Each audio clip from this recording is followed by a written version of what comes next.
Welcome to NFL Daily's top 25 players of the last 25 years. This is the big 6-part series where we break down the best players of the century so far. We've made it all the way to episode 4. And that means we're going to hit the top 10 in this episode. And when I was thinking of who could come on during this series, one name kept coming back to me. And even though he just had a baby, I said, Nate Tice, can you break your paternity leave to come on the show? I felt really bad. I didn't know that when I first asked you, but you just wanted to talk ball. We've got some personal connections on this show. And so I'm really so excited that Nate Tice of Yahoo Sports, check out his football podcast, 301. You're with us today. We're going to have some fun. Yes. No, you threw some nice bait in the water to get me on this one. Yeah. It was not only just the one that I definitely have a connection to. The others that we're talking about were also like, yeah, twist my arm to talk about these players. So no, happy to be here. It's all good. I got enough sleep to be able to talk about these players. Try and remember my childhood a little bit with some of these. I know. I knew. So I wanted like Baldy is a perfect guest. He was just on because he's covered the league the whole time. And so I was thinking about guys like that, like Steve Wyche, Kevin Harlan, guys like that too. But I knew that even when Nate Tice was a wee lad, he was following this like it was his freaking job. So I can't wait to talk about these players. Let's go to our first one of the day. Number 11, Rob Gronkowski. From the Rams 31, shotgun snap to Brady, dropping back, lobs a throw for Gronkowski, left side, makes the catch over 2 defenders, tumbling to the 2. And it's a 29-yard strike to the big boy, his favorite tight end, the all-world tight end. What a catch. It's just crunch time. When it's crunch time, Tom loves to throw me the ball, and I love to make that play. Here's the snap out of the gun. Play action fake. Pass to Gronkowski. He's going to score a touchdown. Touchdown, Tampa Bay. Holy guacamole. He breaks the record. He's got his 23rd touchdown in the postseason from Tom Brady. Rob does things that wide receivers do. Makes the grab at the 40. Rob does things that tight ends do. And Rob does things that offensive linemen do. Burkhead is into the end zone. Play action. Are you kidding me? What an amazing catch by Gronkowski. It's the play of the year. Oh, my. It is the play of the year. Unbelievable. How the did you catch that? I love that clip of Tom Brady mic'd up, asking what a lot of us would ask of Rob Gronkowski throughout his career. Like, how did you do that? A player like no other, number 11 on our list, the number 1 tight end on the list. And Nate, I'll start with how we started that clip because his last moment as a Patriot before he, quote unquote, retired the first time was essentially making the biggest play and winning a Super Bowl. And just the game before that, he walked the Chiefs down the field to help get to that Super Bowl. And I think of the conference championship game against the Broncos when they didn't have much, and he's just carrying them to almost force overtime in that game. And it's funny, you think of all the things, and we'll get into the versatility and what made him great, but his ability there, and you saw the Bucs play too, like he led the Bucs in receiving in that game. In a game with Mike Evans and Chris Godwin and Antonio Brown, like he led the Bucs. He had 2 touchdowns. He led them in receiving too. So coming through in the biggest of moments. And to me, this is a list about the highest level of excellence when they were at their best. And that to me is Rob Gronkowski. One of the most dominant players in NFL history at any position. And probably, I'm glad you said he's the number 1 tight end on this list, which I agree with. I think he is the best tight end of all time. And I'm including players that are still playing. Maybe he should even be higher than number 11 on this list, but I like you backing me up.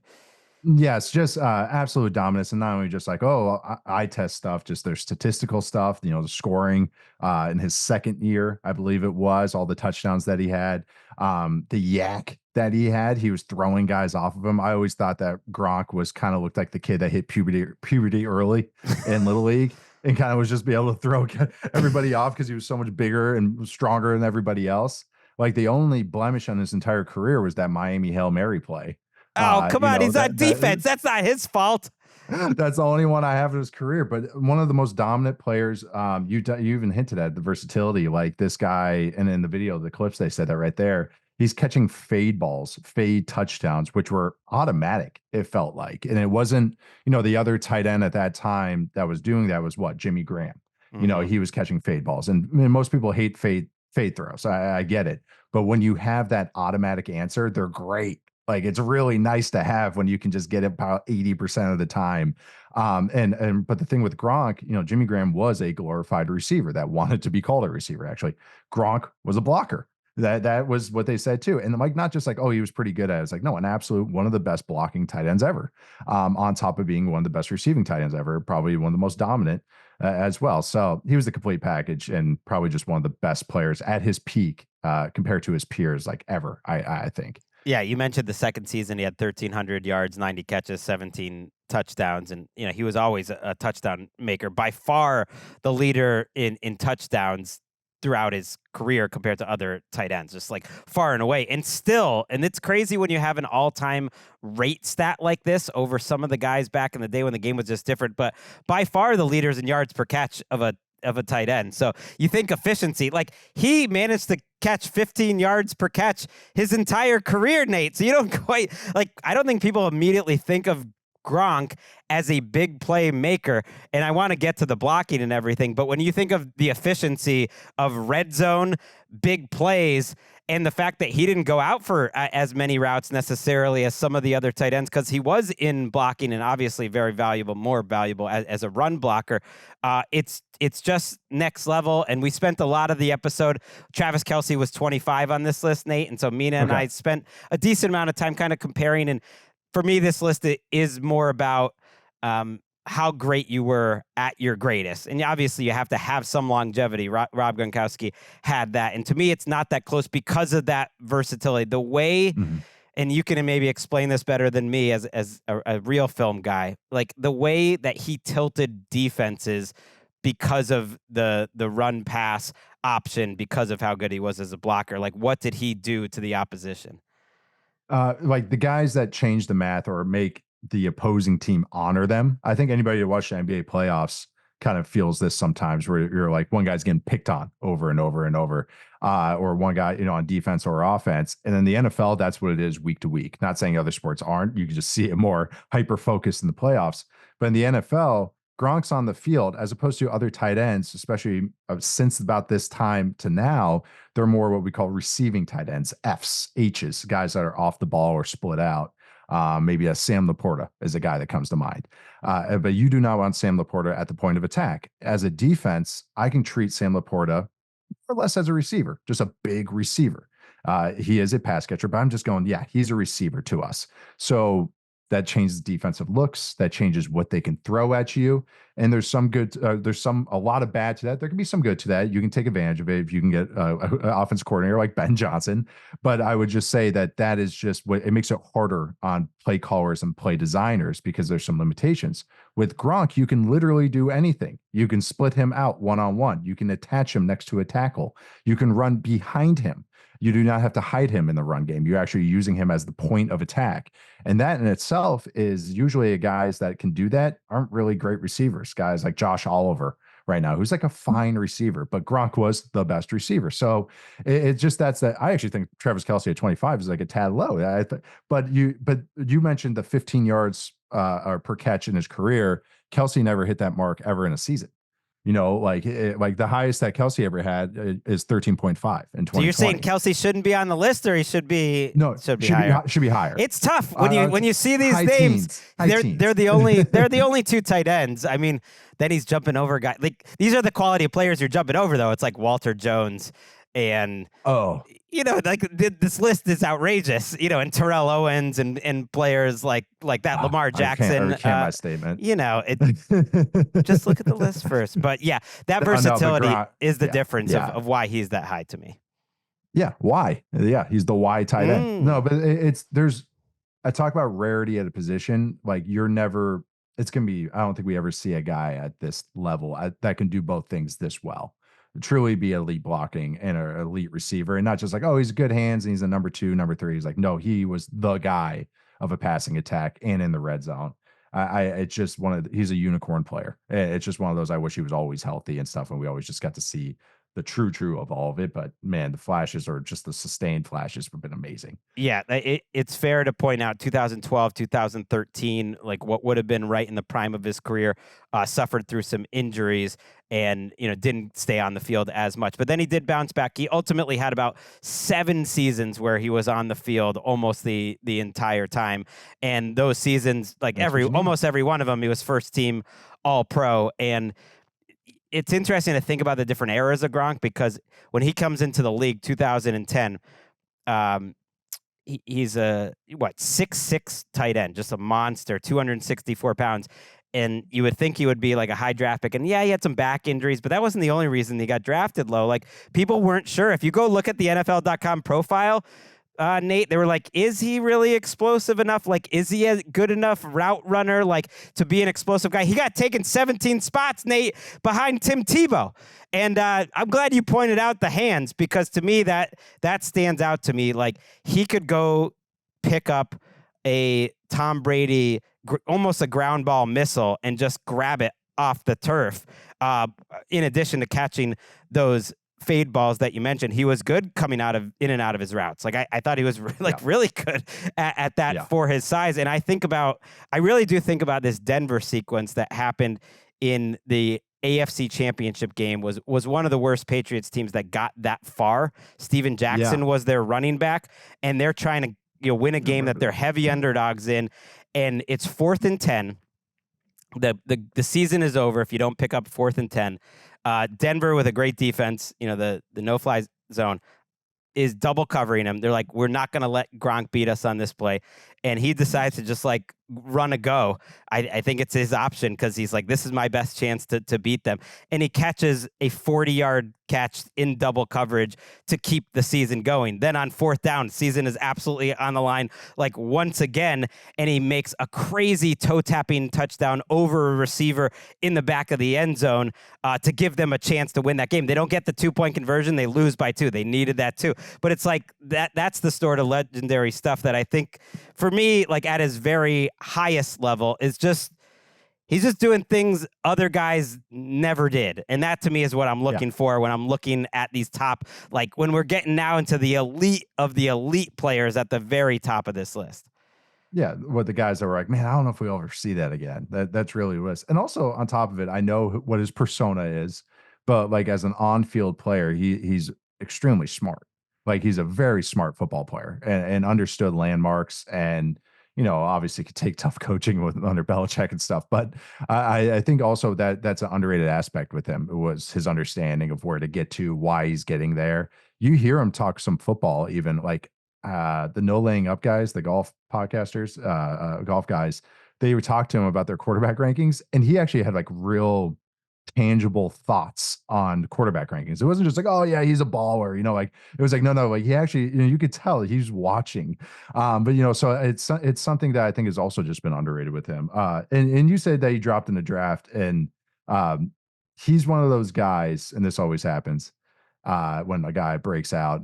He's the number one guy, I would say, where a lot of coaches and personnel guys go, Gronk was the number one guy on my board, but I had medicals. Like, we had gold star rankings, which meant which guy was your guy, and he was my guy that year. And it was like, he went in the 2nd round. It wasn't like he went 22, in the first, or 26 in the first. It was like he went in the 2nd round. So I just think he's always that funny. He's one of those all-timers for me about that guy that's like, no, he was my guy, but we had this, and that. And that's why we didn't take him. Hell, even the Patriots took someone ahead of him. Although it was Devin McCourty, who had a fantastic career. Worked out okay.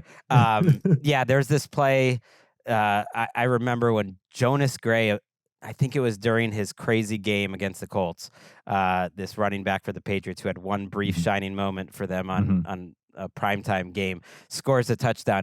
And Gronk blocks one of their defensive backs, Sergio Brown, like, into the stands, and he gets a penalty for it. And I've never seen Bill Belichick and the rest of the Patriots sort of like celebrating an unsportsmanlike penalty for Gronk, because it was after the play, the touchdown still counted, and he just enjoyed, according to Gronk, like throwing him out of the club. It was feats like that, feats like this next play. Let's look at one last Gronk play before we move on. They protected Brady. No sacks in the game for the Bears. The spread offense continues. Brady gets time, fires and completes it to Gronkowski.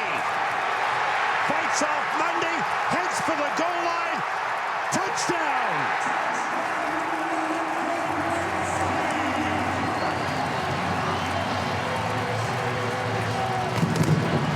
The beast is loose. Wow. It's like Danny Almonte out there. Check his birth certificate. It really is that. You mentioned, the guy going through puberty early. I mean, for some people, Nate, I'm speaking out of experience, that just means like shooting up to 5'5" in 7th grade and maybe being like a shooting guard for 1 year instead of the point guard. One shining moment. So it doesn't work out the same for everyone, but that was the man, Rob Gronkowski. Yes. And Chiefs fans who aren't happy about Kelsey, look, he got on the list. It's an honor just to be nominated. Yeah. That's true of anyone in our entire top 10. We've reached the top 10. Let's go. Number 10, Darrelle Revis. With the 14th pick in the 2007 NFL Draft, the New York Jets select Darrelle Revis, cornerback, Pittsburgh. Pennington from the pocket. Has time, lobs it to the corner. Revis with the coverage, and Revis pulls it down one-handed. Darrelle Revis was there, and Ted Ginn grabbed him by his shoulder pads and drug him down. You know, there's a lot of good corners in this league, but there's only one Darrelle Revis. Let's go! Don't be afraid to be great today! Don't be afraid to be great! Let's go here and make plays! Let's make history, baby! Let's go! Ball out on 3, 1, 2, 3, ball out! And to the Jets fans, I guess it's safe to say we've been through a lot together. Thank you for believing in me and supporting me every step of the way. You will always have a place to stay on Revis Island. 4 first-team All-Pros, a member of the Hall of Fame's All-2010s first team, the most passes defensed in the first 5 years of his career by a good amount.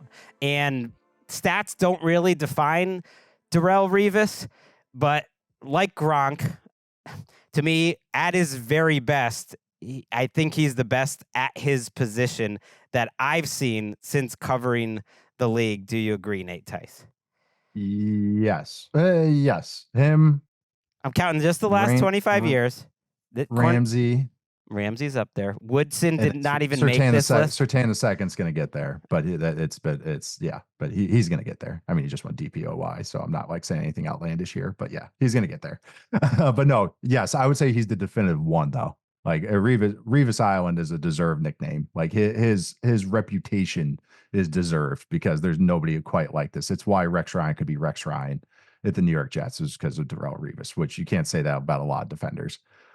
Yeah, speak to that. So Rex has talked about that 2009 season as it was happening, since it was happening. He was so mad that Revis actually didn't win Defensive Player of the Year that year. That was Charles Woodson's crazy statistical year as kind of a safety hybrid player for the Packers, and Woodson won it. And I remember at the time thinking, man, it's hard to knock this because Woodson had so many game-changing plays. But in that 2009 season, I think as just a pure cover corner, I have not seen anyone else do it like that. And I'll just go through the players that he went against during that season.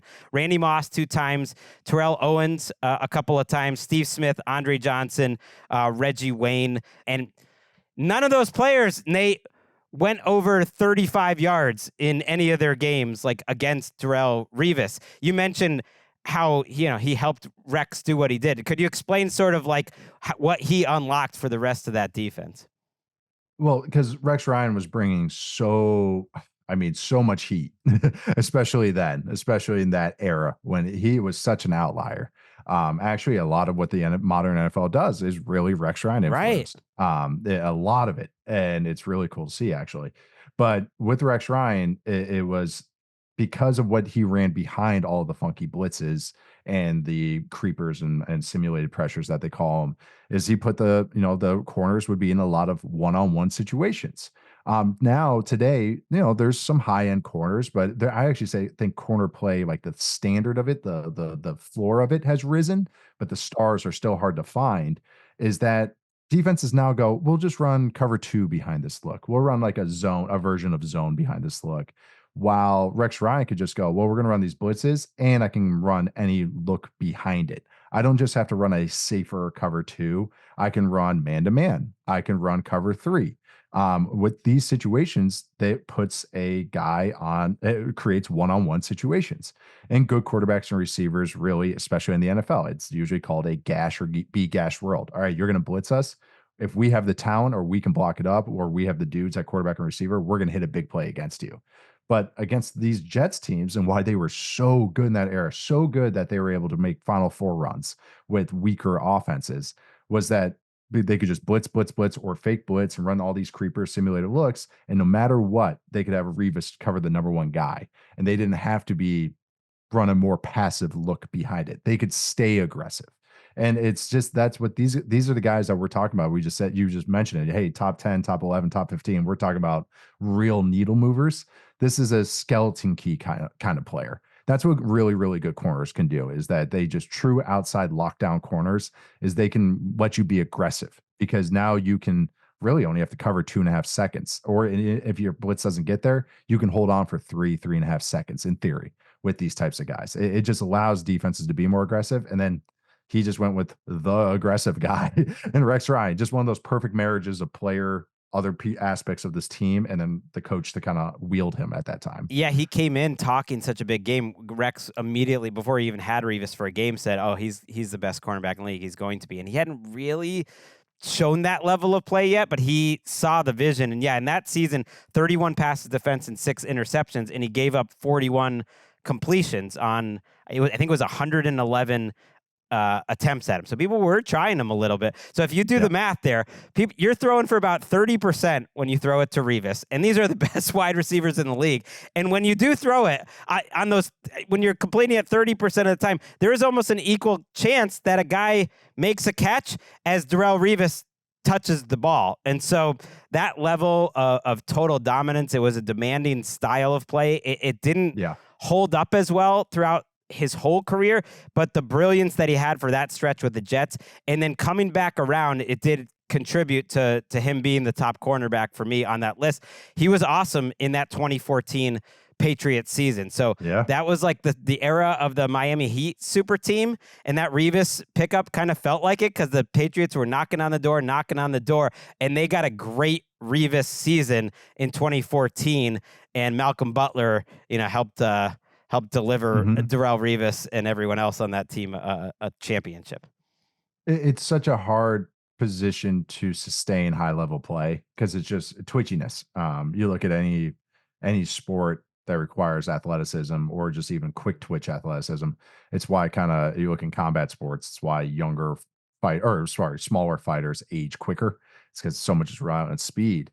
And that's what outside positions are kind of like in the NFL. I think Revis, if he came into the league 5 years later, he would have a even more extended career. He had a nice career, but I'm saying he would have maybe caught on for maybe 2-3 more years, because all that zone stuff I talked about, I think he would have been really nice in those types of systems, where he could have been like a number 2, a number 2 corner that's, on your roster. He's going to kind of play like an above average corner that can really just hold his own, because you're going to just run so many zone looks. And that was the thing we talked about, the man-to-man looks and lockdown Revis Island.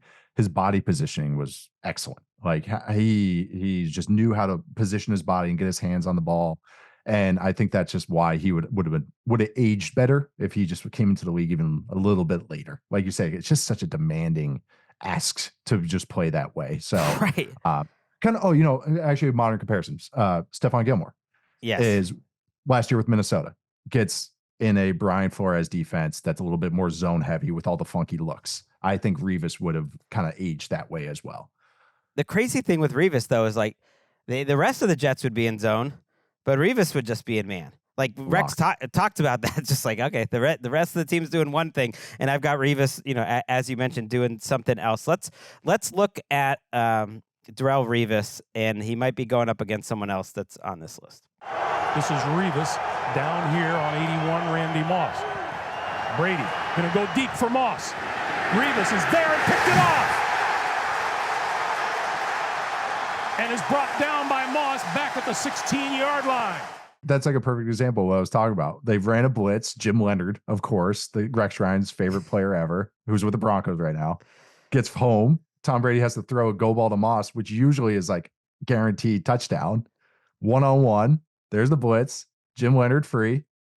1-on-1. It should be what you want, and it turns into a pick.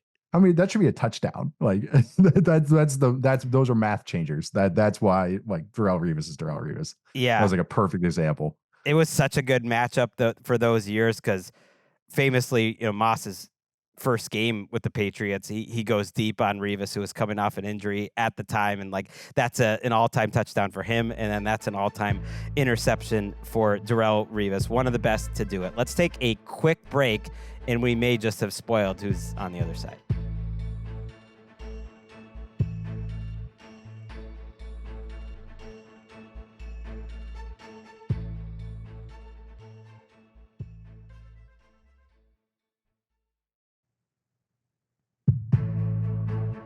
Back on NFL Daily's best 25 players in the last 25 years. I'm getting the tingles. It's all been a preamble to the real reason we had Nate Tice on this show. Number 9, Randy Moss. Ferran airs it out. Guess who? Moss. Another catch. Another touchdown. There are two guys covering Randy Moss, and neither guy can get in a position, and that's just embarrassing. What's up, football world? 84 here. Brady goes for the big ball to Moss. He reels it in with one hand right over Revis. Don't be scared of me. I ain't gonna bite you. I'm just gonna hurt you. And Smith finds Moss for the first down and more. There goes Randy Moss down the sideline. Randy Moss on Monday night. What else is new? Culpepper looking for Randy Moss. Touchdown! Unbelievable! With one hand. Unbelievable! Randy Moss. Moss flanked wide to the right for a long count. Now Brady takes. Brady looks. Brady throws. Touchdown! Touchdown! Randy Moss wide open at the near side of the end zone. Finishing there with a go-ahead touchdown with under 3 minutes to go in what I would say was the greatest drive of Tom Brady's career. And yet it never gets remembered because something called the helmet catch happened a few minutes later in a game where they had no answers. It made so much sense in that 2007 season that it was Randy Moss that puts them over the top. Man, that whole clip just brings back all the memories. Like Tirico on Monday Night Football. That was fun. Gus Johnson is in the mix. Randy Moss over Darrelle Revis, and then obviously his days with the Vikings. Nate, well, you were a ball boy back in the day. Yeah. What was going on? What was your experience with the Randy Moss era?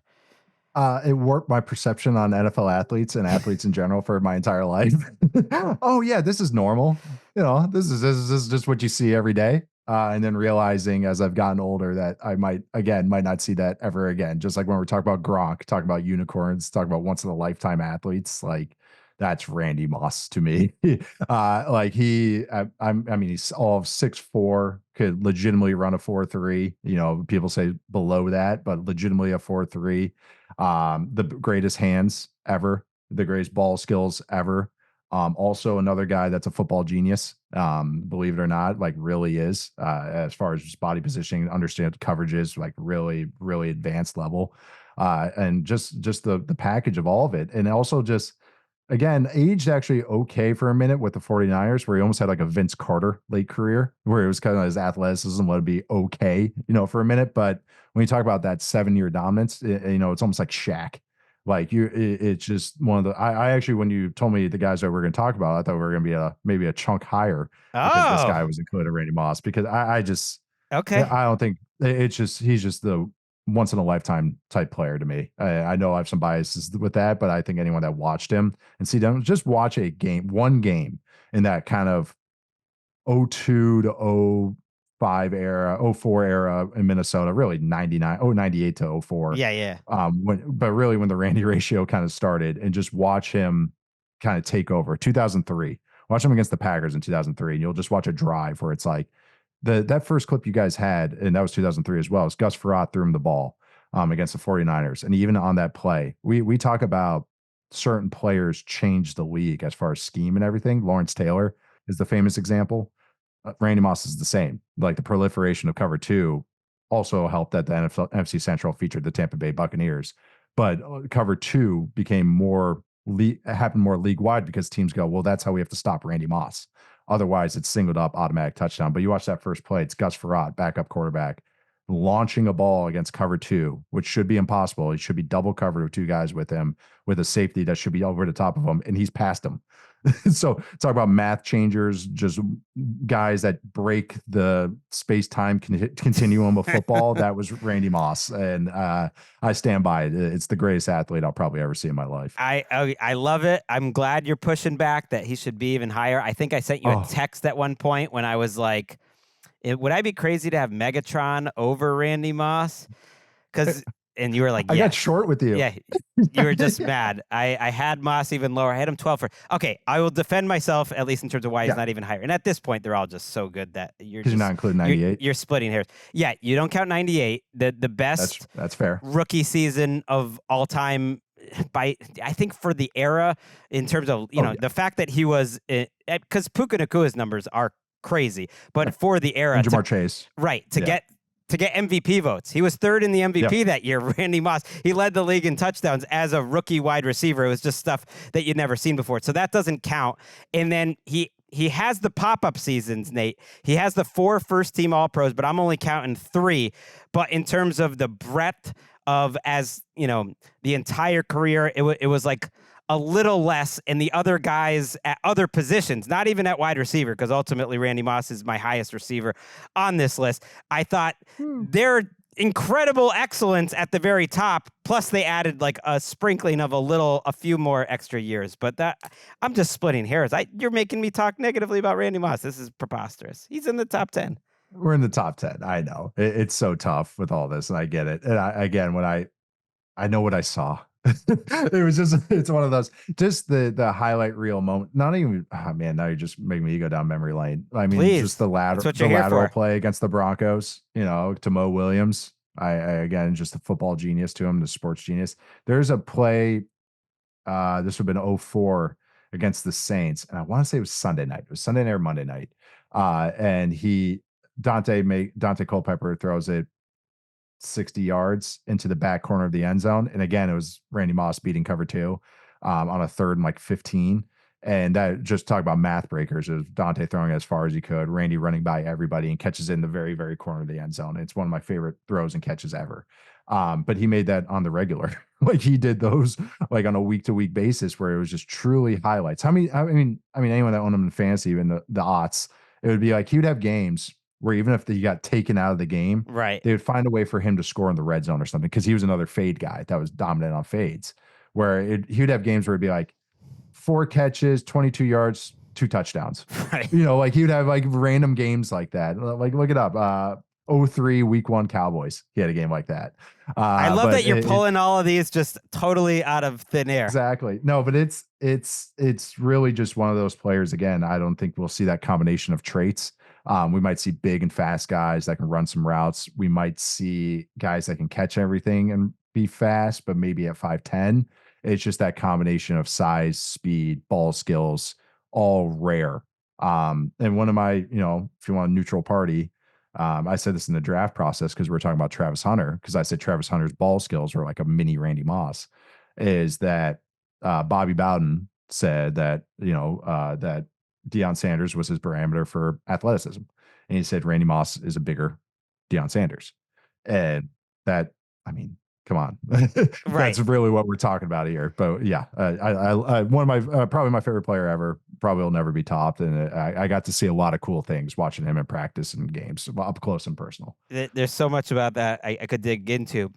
Well, first I do want to point out, because I was talking about like how he didn't stack, as many dominant seasons.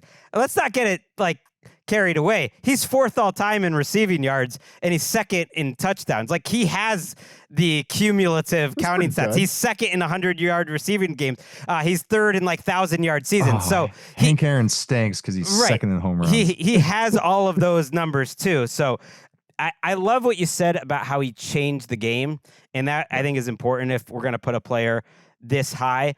When he got to New England, Bill Belichick tells that story, and they're going through how things are going to go in, different. And Randy is just like, well, yeah, but you're not gonna face any single high anymore. Like that's gone.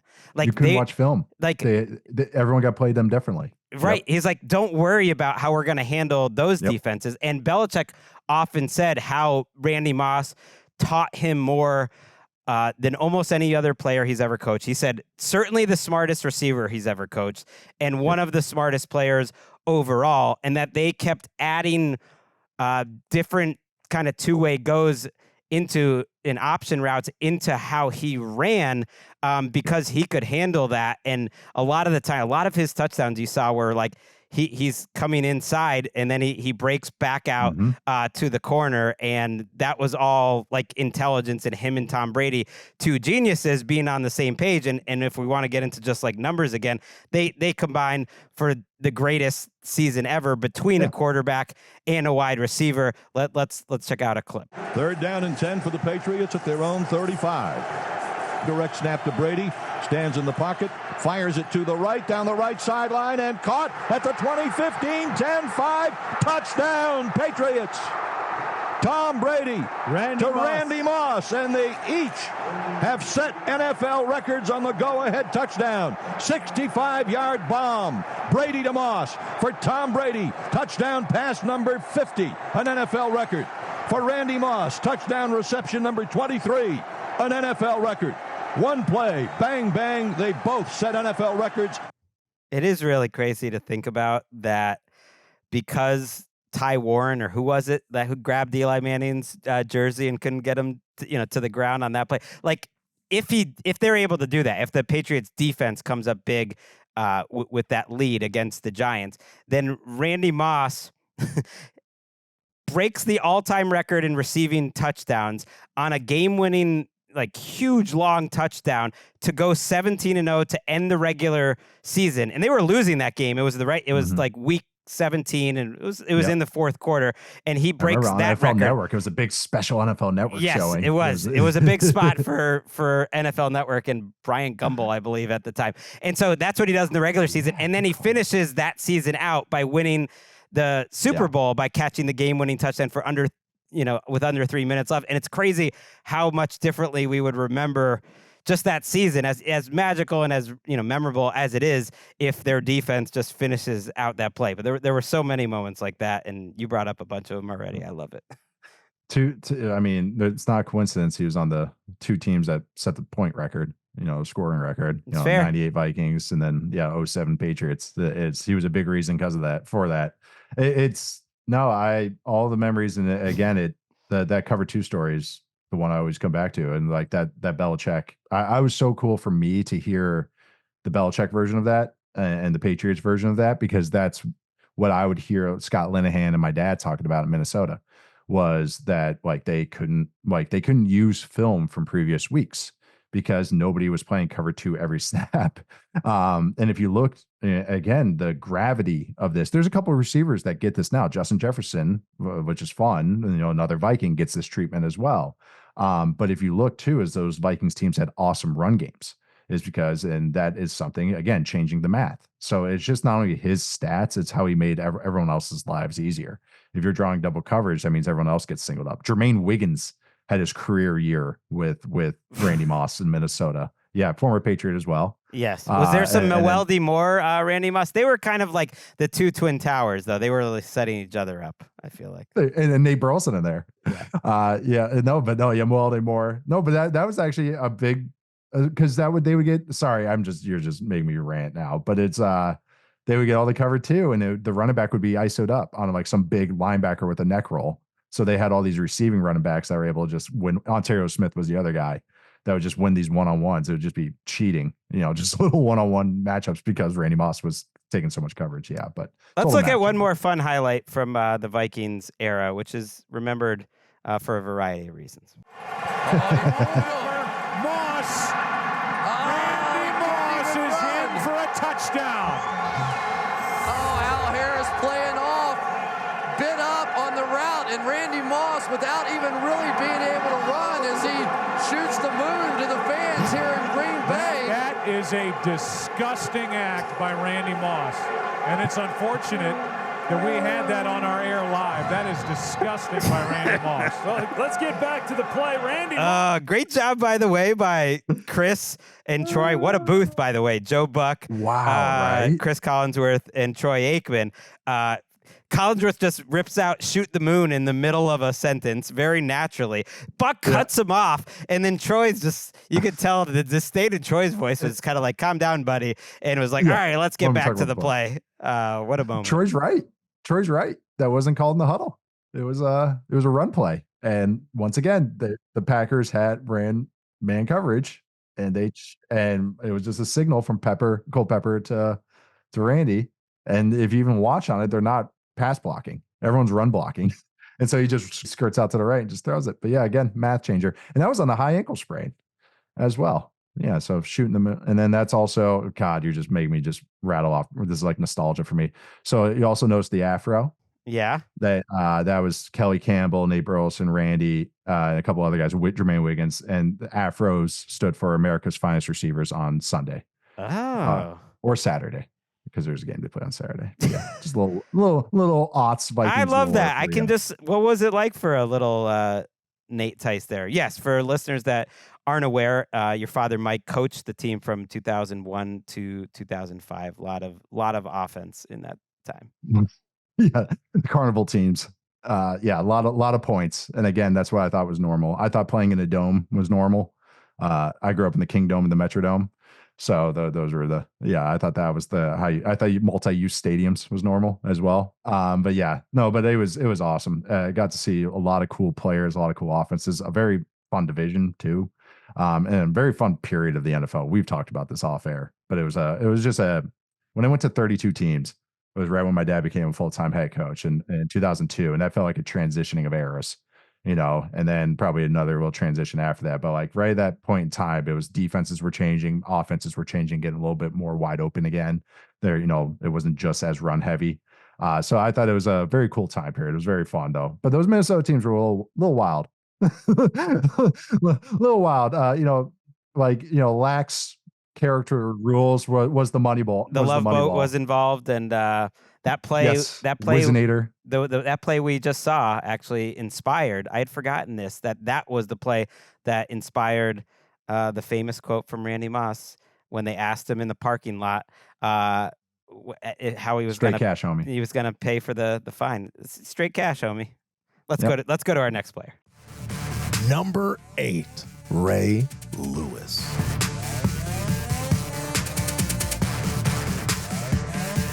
Good protection. Intercepted by Ray Lewis, and Lewis is on his way. He's going to go for a touchdown.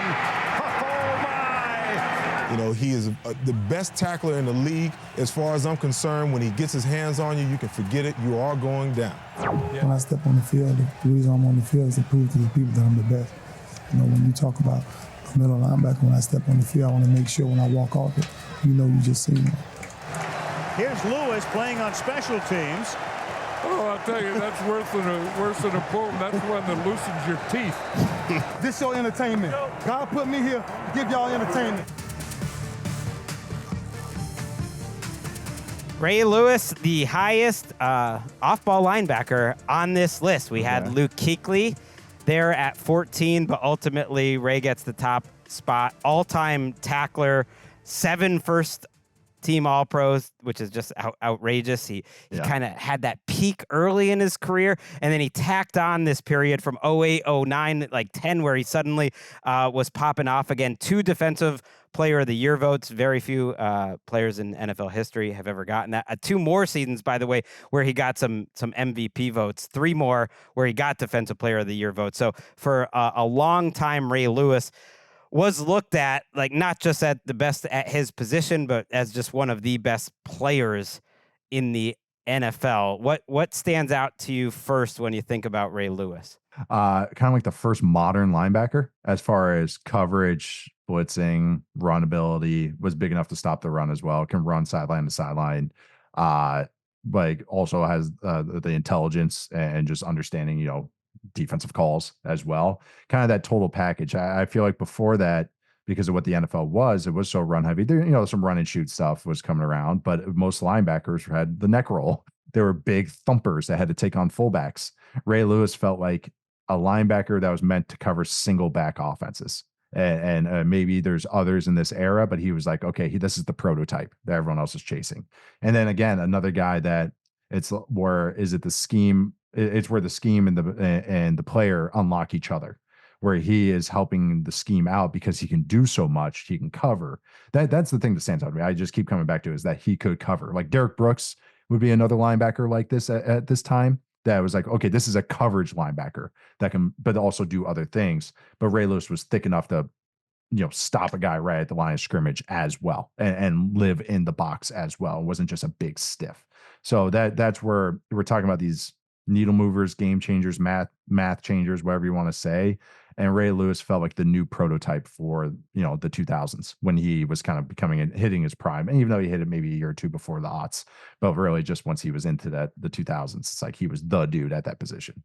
I love you starting with that point because, when I went back to kind of read about Lewis's career as part of doing this and talk about his career, more than one player kind of pointed that out exactly, Nate, that he almost straddled two eras. So if you think about the peak of Ray Lewis's career, and he might not be in the top 10 or might not even be on this list if it hadn't worked out that year where he wins Defensive Player of the Year and wins the Super Bowl MVP, which is just something that's like an all-time year that happened to be 2000. So he just made the cutoff. But if you think about how great he was then in the beginning part of this career, who is he shutting down? He's shutting down Jerome Bettis and Eddie George and Fred Taylor. Like those matchups against Eddie George were epic. And that was what made him great. And then when you start to think about the back half of his career,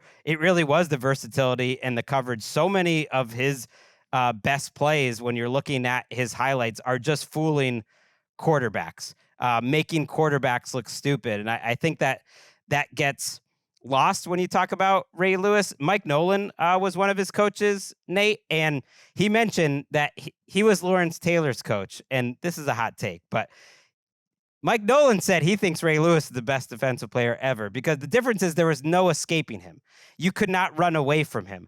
You could have Lawrence Taylor on the edge or other great edge defenders ever, but there was no play where you could escape kind of the matrix of Ray Lewis, whether it was run left, run center, run right, pass left, pass center, pass right. Obviously, you can throw it over the top of his head, but it's true in a way that he impacted the game on a down-to-down basis like few other defensive players. When the kind of West Coast offense went from, it went from just Bill Walsh, or Bill Walsh was the proliferator of it, to like more commonplace in the 90s. Really, the crux of the passing game of the West Coast offense is get these big linebackers on an island against our fast running backs, right, and make them cover over and over and over. And oh wow, all of a sudden we got all these receiving backs making all these catches. It's great. That's where Ray Lewis kind of like stopped that. Like where it's just like that doesn't become just a clear advantage. If you the common theme, I think, just getting through all these guys, and this one we're talking about, these needle movers, is these are the guys that create matchups. They create wins no matter who they go against, which is the sign of a great player. Even when you're scouting a guy, it usually is what can they do consistently? Who can they beat consistently? Not every time, just consistently. And Ray Lewis or these elite guys that we're talking about, it's like, well, it doesn't matter the matchup, they're winning consistently. And that's the sign of a great player. And I was just, even as you were saying, his first year, or the first year of this millennium, 2000, Ray Lewis was listed like 235. I think he came into the league at. Right. The other all pro linebackers are like Jeremiah Trotter. Jeremiah Trotter was listed at 262. Okay. So just talking about the other guys of this era, Sam Cowart for the Bills listed at 248. Stephen Boyd of the Lions listed at 247, 6 foot, 247. So all these like just hammerheads, big guys, big bodies. Ray Lewis was athletic, but like your point was perfect. He bridged the two eras that was this time period. That was the late 90s into the 2000s, which was bridging I formation, early West Coast stuff, now getting into a little bit more spread, more single back stuff throughout the league, more 2 tight ends, more 3 receivers, but it's a linebacker that can stay on the field all 3 downs. It was so commonplace at this time period to have the true, because remember too, defenses were signaling to go true. This is our base down defense, and this is our late down defense, our nickel defense. Nickel wasn't as common as it was now, but back then it was linebackers would just fully get swapped off, where it was like, okay, this is like, and now that becomes such a tell that offenses are like, oh, we'll pick on that. We know which looks you're getting to. But Ray Lewis felt like one of these linebackers where it was like, I could be on the field no matter what, like Mike Nolan was alluding to.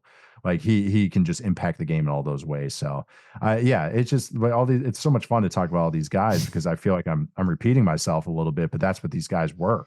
Well, yeah, they were at this part of the list, especially, and they're the best at their very positions. And they help change the position. And you think about him too. He's the only player, and it's a weird stat for him because I mentioned how he's like the all-time leading tackler and everything. He's the only player in NFL history with 40 sacks and 30 interceptions. You don't necessarily think of him like first as a blitzer or in coverage, although I think you should in coverage. Yeah. But to combine those sort of big plays at multiple levels, and yeah, he got drafted in 96, so it's tricky. Like him and Ogden in the end didn't make this list because his best part of his career was early, and Ray Lewis did make 2 second-team All-Pros, even got some Defensive Player of the Year votes before 2000, and a first-team All-Pro. But even after 2000, it's another 5 or 6 first teams and another second team, and he's just racking up plays. And to me, he kind of defines that position. It's a position where it's a tough spot to make, for instance, the NFL 100 all-time team, and he was an obvious guy to be on it. Let's listen to Bill Belichick actually as part of that NFL 100 broadcast. You could play the run, you could play the pass, you could blitz.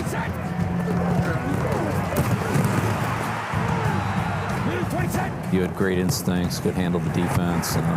You knew your team well, you knew what they could do.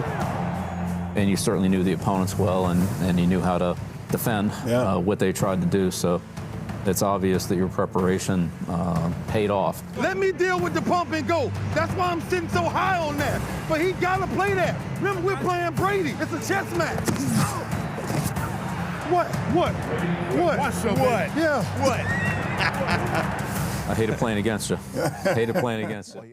That was Ray Lewis and Tom Brady in that second to last clip there going, what, back and forth to each other. And Belichick, who loves to include himself in the history because he should, points out to Ray Lewis in that conversation, and they're looking at each other's in the eyes. I mean, it is intense as he's telling him what a great player is. He points out that actually Belichick made the trade for the extra first the year before he got fired in Cleveland. So they had that extra first sitting there because of Bill Belichick. He was not around to see them take Ray Lewis, and that is an amazing just crossing of paths. It would have been cool to see Belichick coach Ray Lewis.